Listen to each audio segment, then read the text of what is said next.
Friends, today is July 15th, my dear husband Sam's birthday. ಪ್ರಿಯ ಸ್ನೇಹಿತರೆ, ಈ ದಿನ July 15 ನನ್ನ ಗಂಡ ಸ್ಯಾಮ್ನ ಜನ್ಮದಿನ. So if you have not wished him yet, wish in the comments below or send him a message. He will surely be happy. ಇನ್ನೂ ಅವರಿಗೆ ನೀವು ಶುಭಾಶಯವನ್ನು ತಿಳಿಸದೇ ಇರುವುದಾದರೆ comment ಮಾಡಿ ಅಥವಾ ಅವರಿಗೆ ಮೆಸೇಜ್ ಮಾಡಿ. So every time I think of my husband, I always think about so many things that I admire about him, but the most important thing is how he is so reverent about God. ನನ್ನ ಗಂಡನನ್ನು ನಾನು ಅನೇಕ ವಿಷಯಗಳಿಗಾಗಿ ಮೆಚ್ಚುತ್ತೇನೆ. ಅದರಲ್ಲಿ ಮೊದಲನೆಯದಾಗಿ ಅವರು ದೇವರ ಬಗ್ಗೆ ಹೊಂದಿರುವ ಹೆಚ್ಚಾದ ಗೌರವ. Every time he goes for a meeting, when I wake up in the morning, he will not be there and he will be praying in the other room. ಯಾವಾಗೆಲ್ಲ ಅವರಿಗೆ ಕೂಟ ಇರುತ್ತದೋ ನಾನು ಎದ್ದು ನೋಡುವಾಗ ಅವರು ಇರುವುದಿಲ್ಲ, ಬೇರೆ ಕೋಣೆಯಲ್ಲಿ ಪ್ರಾರ್ಥಿಸುತ್ತಿರುತ್ತಾರೆ. From 3 o'clock, 4 o'clock, he will be praying to receive the right word from God. ಸರಿಯಾದ ವಾಕ್ಯವನ್ನು ದೇವರಿಂದ ಪಡೆಯುವುದಕ್ಕಾಗಿ 3 ಅಥವಾ 4 ಗಂಟೆಯಿಂದಲೇ ಪ್ರಾರ್ಥಿಸಲು ಪ್ರಾರಂಭಿಸುತ್ತಾರೆ. He used to tell me, Shilpa, every time before I go on stage, I used to be so scared because I am carrying the word of God with me. ಅವರು ಹೇಳುತ್ತಾರೆ, ಶಿಲ್ಪಾ, ನಾನು ವೇದಿಕೆಗೆ ಹೋಗುವ ಮುನ್ನ ಬಹಳ ಭಯಪಡುತ್ತೇನೆ, ಯಾಕಂದರೆ ದೇವರ ವಾಕ್ಯವನ್ನು ಹೊತ್ತು ತರುತ್ತೇನೆ. That's how much he has that reverence for God.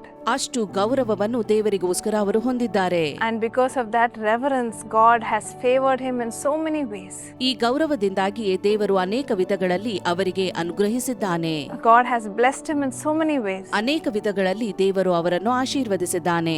And once I remember asking him, what do you want to achieve in life? ಒಮ್ಮೆ ನಾನು ಅವರಲ್ಲಿ ಕೇಳಿದೆ, ನೀವು ಜೀವಿತದಲ್ಲಿ ಏನು ಸಾಧಿಸಲು ಬಯಸುತ್ತೀರಿ ಎಂದು. And he told me, Shilpa, I don't want to become a big businessman or a big person or a famous person.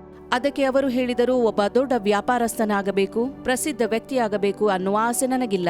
I just want to have the presence of God always with me. ನನಗೆ ಬೇಕಾದದ್ದು ಇಷ್ಟೇ, ದೇವರ ಪ್ರಸನ್ನತೆ ಸದಾ ನನ್ನೊಂದಿಗಿರಬೇಕು ಅಂದರು. I don't want to lose it. ಅದನ್ನು ಕಳಕೊಳ್ಳುವುದು ನನಗೆ ಇಷ್ಟವಿಲ್ಲ. And my dear friends, that is why God has his favor upon him. ಪ್ರಿಯ ಸ್ನೇಹಿತರೆ, ಅದಕ್ಕಾಗಿಯೇ ದೇವರು ಅವರ ಪಕ್ಷದಲ್ಲಿದ್ದಾನೆ. God loves him so much. ಅವರನ್ನು ಬಹಳವಾಗಿ ಪ್ರೀತಿಸುತ್ತಾನೆ. The Bible says in Ezekiel 36:9. ಎಹೆಜ್ಕೇಲ 36:9 ಸತ್ಯವೇದ ಹೇಳುತ್ತದೆ, I am concerned for you and look on you with favor. You will be plowed and sown. ನಾನು ನಿಮ್ಮ ಪಕ್ಷದವನು, ನಿಮ್ಮ ಕಡೆಗೆ ತಿರುಗಿಕೊಳ್ಳುವೆನು, ನಿಮ್ಮಲ್ಲಿ ಗೇಯುವರು, ಬಿತ್ತುವರು. The Lord tells you the same thing today, that he is looking on you with favor. ಇಂದು ದೇವರು ನಿಮಗೂ ಕೂಡ ಹೇಳುತ್ತಿದ್ದಾನೆ, ನಾನು ನಿಮ್ಮ ಪಕ್ಷದವನಾಗಿದ್ದು ನಿಮ್ಮನ್ನು ನೋಡುವೆನು. He loves each one of you and he is looking on you with favor. ದೇವರು ನಿಮ್ಮನ್ನು ಪ್ರೀತಿಸುವವನಾದ್ದರಿಂದ ನಿಮ್ಮ ಪಕ್ಷವಾಗಿದ್ದು ನಿಮ್ಮನ್ನು ನೋಡುವನು. Does that mean because God favors us that we will not have any troubles? ದೇವರು ನಮ್ಮ ಪಕ್ಷದಲ್ಲಿರುವಾಗ ಯಾವುದೇ ತೊಂದರೆ ಬರುವುದಿಲ್ಲ ಎಂಬ ಅರ್ಥ ಇದಲ್ಲ. The verse says you will be plowed and sown. ವಾಕ್ಯವು ಹೇಳುತ್ತದೆ, ನಿಮ್ಮಲ್ಲಿ ಗೇಯುವರು, ಬಿತ್ತುವರು ಎಂದು. Yes, you will go through trials and tribulations. ಕಷ್ಟ ಸಂಕಟಗಳು ನಿಮಗೂ ಕೂಡ ಇರುವುದು. But in the end, because of the favor of God, you will succeed.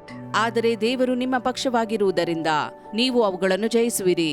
Even in Sam's life, we see because of the ministry, he used to stay alone when he was even 5 or 6 years because uncle and auntie needed to travel. ಸ್ಯಾಮ್ನ ತಂದೆ ತಾಯಿ ಸೇವೆಯ ಪ್ರಯುಕ್ತ ಪ್ರಯಾಣಿಸಬೇಕಾದಾಗ 5-6 ವರ್ಷದವರಾದ Sam ಒಬ್ಬರೇ ಇರಬೇಕಾಗಿತ್ತು. Yes, so much of a sacrifice for the sake of the ministry.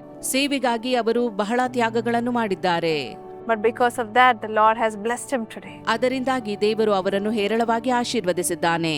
Yes, because you are chosen, the Lord will plow and sow you. ದೇವರು ನಿಮ್ಮನ್ನು ಆಯ್ದುಕೊಂಡದ್ದರಿಂದ ನಿಮ್ಮಲ್ಲಿ ಗೇಯುವರು ಮತ್ತು ಬಿತ್ತುವರು. You will go through trials and tribulations. ನೀವು ಕೂಡ ಕಷ್ಟ ಸಂಕಟಗಳಿಂದ ಹಾದು ಹೋಗುವಿರಿ. But in the end, the Lord will surely bless you in a great way. ಆದರೆ ಕೊನೆಯಲ್ಲಿ ದೇವರು ಹೇರಳವಾಗಿ ನಿಮ್ಮನ್ನು ಆಶೀರ್ವದಿಸುವನು. Let's pray together. ನಾವು ಒಟ್ಟಾಗಿ ಪ್ರಾರ್ಥಿಸುವ. Thank you, Lord, for this wonderful promise. ಈ ಉತ್ತಮ ವಾಗ್ದಾನಕ್ಕಾಗಿ ಸ್ತೋತ್ರ ದೇವರೇ. Lord, I pray for your chosen children to surrender their lives to you, Father. ನೀನು ಆರಿಸಿಕೊಂಡ ಮಕ್ಕಳು ತಮ್ಮ ಜೀವಿತವನ್ನು ನಿನಗೆ ಒಪ್ಪಿಸುವಂತೆ ಮಾಡು. Yes, Lord, today we surrender our life and our calling to your hands. ನಮ್ಮ ಕರೆಯನ್ನು, ನಮ್ಮ ಜೀವಿತವನ್ನು ನಿನ್ನ ಹಸ್ತಕ್ಕೆ ಒಪ್ಪಿಸಿಕೊಡುತ್ತೇವೆ ದೇವರೇ. Lord, bless your dear children. ನಿನ್ನ ಪ್ರಿಯ ಮಕ್ಕಳನ್ನು ಆಶೀರ್ವದಿಸು ದೇವರೇ. Even though the trials might be for a short while, ಬಂದೊದಗಿರುವ ಸಂಕಟವು ಅಲ್ಪಕಾಲವಾಗಿರಬಹುದು. let them receive greater blessings. ಆದರೆ ಹೇರಳವಾದ ಆಶೀರ್ವಾದವನ್ನು ಅವರು ಹೊಂದಲಿ. Let them receive blessings in double measure. 2 ಪಟ್ಟು ಆಶೀರ್ವಾದವನ್ನು ಅವರು ಹೊಂದಲಿ ದೇವರೇ. Thank you, Lord, for you have been with your children. You have chosen them for a purpose. ನೀನು ನಿನ್ನ ಪ್ರಿಯ ಮಕ್ಕಳನ್ನು ಆರಿಸಿರುವ ಉದ್ದೇಶಕ್ಕಾಗಿ ಅವರೊಂದಿಗಿರುವುದಕ್ಕಾಗಿ ಸ್ತೋತ್ರ. In Jesus' name we pray. Amen. ಯೇಸುವಿನ ನಾಮದಲ್ಲಿ ಬೇಡಿದ್ದೇವೆ. So, my amen. dear friends, it is a blessing that the Lord has chosen us. ಪ್ರಿಯ ಸ್ನೇಹಿತರೆ, ದೇವರು ನಮ್ಮನ್ನು ಆರಿಸಿಕೊಂಡಿರುವುದೇ ಒಂದು ದೊಡ್ಡ ಆಶೀರ್ವಾದ. Do say a word of prayer for Sam and our family today. ಸ್ಯಾಮ್ಗಾಗಿ, ನಮ್ಮ ಕುಟುಂಬಕ್ಕಾಗಿ ನೀವು ದೇವರಲ್ಲಿ ಪ್ರಾರ್ಥಿಸಿರಿ.